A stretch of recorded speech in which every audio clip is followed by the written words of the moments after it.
Turn the printer off. Then press and hold the Feed button as you turn the printer back on. A self-test prints.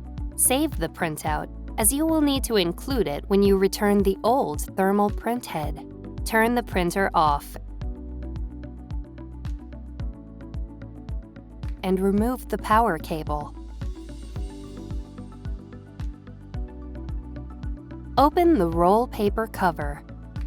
Remove the paper roll and remove the cutter cover.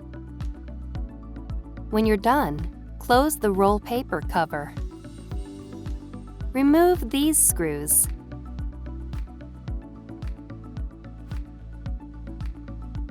Then remove the dip switch cover. Then remove the lower case. Remove this screw. Then remove the metal shield. Remove the FFC and Autocutter wire from the main board, then unthread the wire from the frame.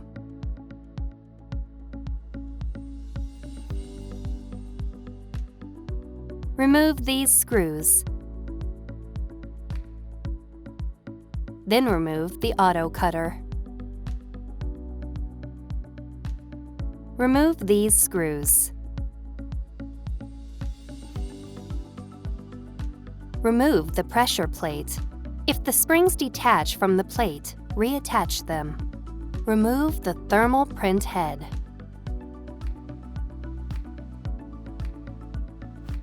Install the new thermal print head by aligning the circular guide peg on each side of the frame with the hooks on each side of the thermal print head. Reinstall the pressure plate. Make sure the springs are positioned over the pegs on the thermal print head. Reinstall the mounting screws.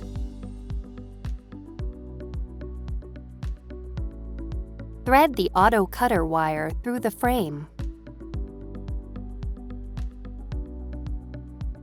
Align the cutouts and holes on the Autocutter with the guides on the frame. Then reinstall the Autocutter and the mounting screws.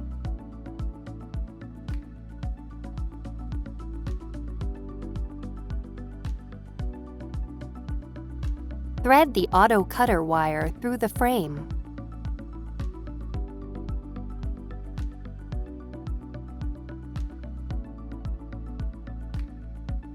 Reattach the FFC to its connector on the main board, and then reattach the Autocutter wire to the CN1 connector on the main board.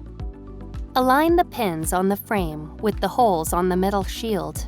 Then reinstall the metal shield and secure it with the single screw. Reinstall the lower case and secure it with the screws.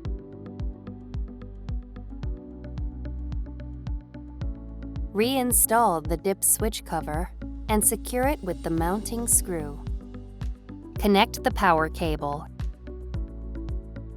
Reinstall the cutter cover. And reload the paper roll. Press and hold the Feed button as you turn the printer on. When the error light turns on, release the Feed button. Press it 3 times, then close the roll paper cover. A self-test prints.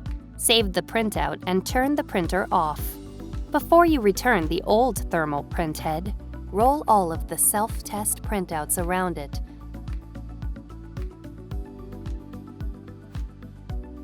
And secure the printouts with a rubber band.